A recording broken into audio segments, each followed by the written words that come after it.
In this lesson, we are going to implement cart page. Let us start by updating useCartStore.ts in hooks folder. What we're going to do here is to add two new functions. They are update item and remove item. Then go to create function, and after add item, add update item. It's an async function that accepts item of type order item and quantity of type number. Then we get items from the store and then check if this item exists in the items array. If it doesn't exist, return, because we're not going to update item that does not exist in the cart. If we have this item, use map function on items to find that item in the array and then update the quantity of it. Then use set to update this item in the state manager. Next function is remove item. What I'm doing here is to find that item and filter it out using this criteria, and then update items in the state manager using set function. Save the code. Let's go for next step. It's creating page.tsx in cart folder. In app, root, cart, new file, page.tsx.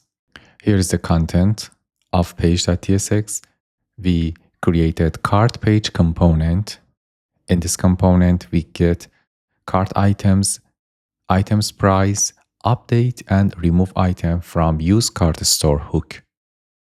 Then use router, then get router from use router because we need to redirect user in this form. In the return part, create a div inside that, create another div, and in this div, define 4 columns for medium device and larger screens.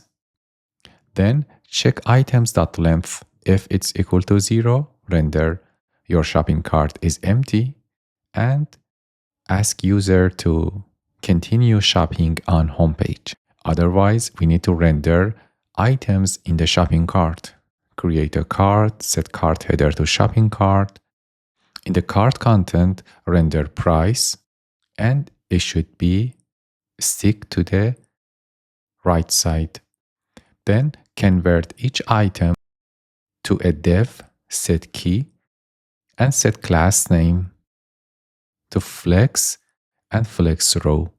We're gonna render product image, product name, next to the name, render color and size, and next to product name, render a select box. It displays quantity, and you can, and on value change in this select box, we update item based on the selected value. In the select content, we need to render number of items that user can select as quantity. I'm using array.from and set the length to item.contentStock. Then convert each item from 0 to content stock to select item. I use +1 to render from 1, not from 0 in the select item. Next to them, render delete button. When user click on it, call remove item. In the next step, render product price.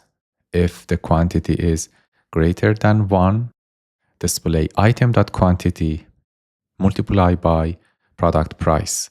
If it is 1, only render product price. At the end of this page, render subtotal and number of items using this div. That's it about the main section. In the right side, we are going to render a cart, and in this cart, we have this div. If items.price is less than free shipping mean price, ask user to add values, to add items to the cart to be eligible for free shipping. Otherwise, render your order qualified for free shipping. At the end, render total, render subtotal, and number of items in the cart. The last button here is proceed to checkout and redirect user to the checkout page. At the end of cart page, render browsing history page, render browsing history list to ask to promote user for adding new items to the cart. Great, let's check the result. Make sure npm run dev is running. On homepage, select a product, add to cart, go to cart. That's it. We successfully implemented shopping cart page in this lesson.